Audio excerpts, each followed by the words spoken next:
टिम्मी और magic smartphone. एक प्यारा सा लड़का था जिसका नाम टिम्मी था। टिम्मी को अपना स्मार्टफोन बहुत पसंद था।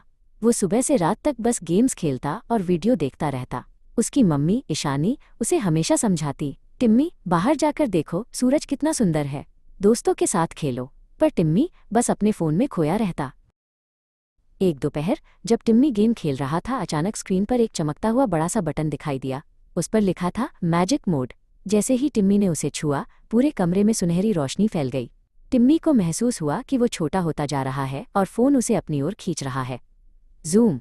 टिम्मी सीधे मोबाइल की डिजिटल दुनिया के अंदर चला गया। टिम्मी सबसे पहले आलसी लैंड पहुंचा। वहां चारों तरफ सलेटी रंग था और माहौल बहुत सुस्त था। वहां उसे सुस्ती नाम का एक नीला गोल मटोल जीव मिला जो सोफे पर पड़ा हुआ था। सुस्ती की आंखें आधी बंद थीं और वो बस एक छोटी सी स्क्रीन को घूर रहा था। टिम्मी ने उससे बात करनी चाही, पर सुस्ती ने कोई जवाब नहीं दिया। वहां कोई शोर नहीं था, बस सन्नाटा और बोरियत थी। यहाँ तो बहुत बोरियत है, टिम्मी ने सोचा। तभी उसे दूर से हंसने की आवाज़ सुनाई दी। वो दौड़कर एक बड़े रंगीन दरवाजे के पास पहुंचा और उसे खोल दिया। वो प्ले लैंड था। यहाँ सब कुछ चमकदार और रंगीन था।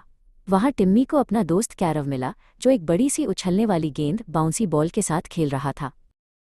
कैरव ने टिम्मी की तरफ गेंद फेंकी। टिम्मी ने उसे पकड़ा और जोर से उछल पड़ा। वे दोनों साथ में दौड़ने लगे, लुका छिपी खेलने लगे और खूब हंसे। टिम्मी को महसूस हुआ कि उसके पैर थक रहे हैं और उसे पसीना आ रहा है, पर उसे बहुत मज़ा आ रहा था। उसे समझ आया कि असली सुपर पावर तो उंगलियां चलाने में नहीं बल्कि साथ मिलकर खेलने में है। अचानक टिम्मी को अपनी मम्मी ईशानी की याद आई। उसे लगा कि वो बहुत देर से घर से दूर है। उसने आसमान की ओर देखते हुए जोर से कहा, मुझे अपनी दुनिया में वापस जाना है। मुझे मम्मी के साथ असली पार्क में खेलना है। जैसे ही उसने ये कहा, प्ले लैंड की ज़मीन चमकने लगी और टिम्मी फिर से एक सुनहरी रोशनी में घिर गया।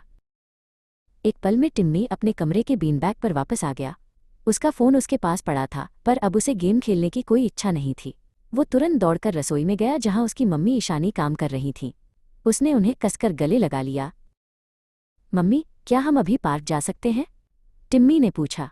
मम्मी ईशानी बहुत खुश हुईं। उन्होंने अपना एप्रन उतारा और टिम्मी का हाथ पकड़ लिया।